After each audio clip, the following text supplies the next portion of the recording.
নবীজির চোখে শ্রেষ্ঠ মানুষ কারা?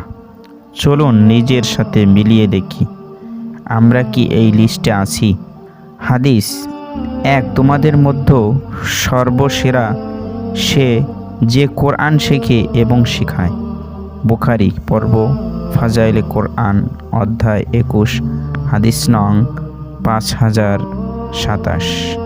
হাদিস নাম্বার 2, নিশ্চয়ই তোমাদের মধ্যে সর্বশ্রেষ্ঠ সে যে তোমাদের মধ্যে সর্বোত্তম আচরণের অধিকারী। হাদিস নাম্বার 3, তোমাদের মধ্যে সর্বসেরা ব্যক্তি সে যে ঋণ পরিশোধের বেলায় ভালো। হাদিস নাম্বার 4, তোমাদের মধ্যে সর্বোত্তম সে যার কাছ থেকে সবাই কল্যাণ আশা করে, অনিষ্টের আশঙ্কা করে না। হাদিস নাম্বার 5, তোমাদের মধ্যে সর্বশ্রেষ্ঠ সে যে তার পরিবারের নিকট ভালো। হাদিস নাম্বার 6, তোমাদের মধ্যে সে সর্বোত্তম যে খাদ্য দান করে এবং সালামের জবাব দেয়। হাদিস নাম্বার 7, তোমাদের মধ্যে সর্বশ্রেষ্ঠ ব্যক্তি সে যে সালাতে কোমল স্কন্দ, অর্থাৎ কেউ নামাজের কাতারে প্রবেশ করতে চাইলে কাঁধ নরম করে তাকে সুযোগ করে দেয়।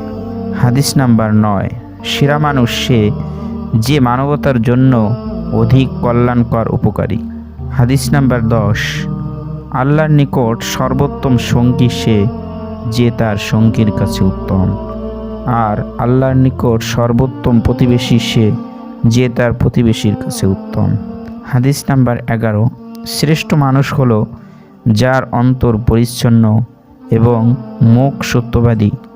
সাহাবীগণ প্রশ্ন করলেন, সত্যবাদী মুখ বোঝা গেল, কিন্তু পরিচ্ছন্ন অন্তর বিশিষ্টকে?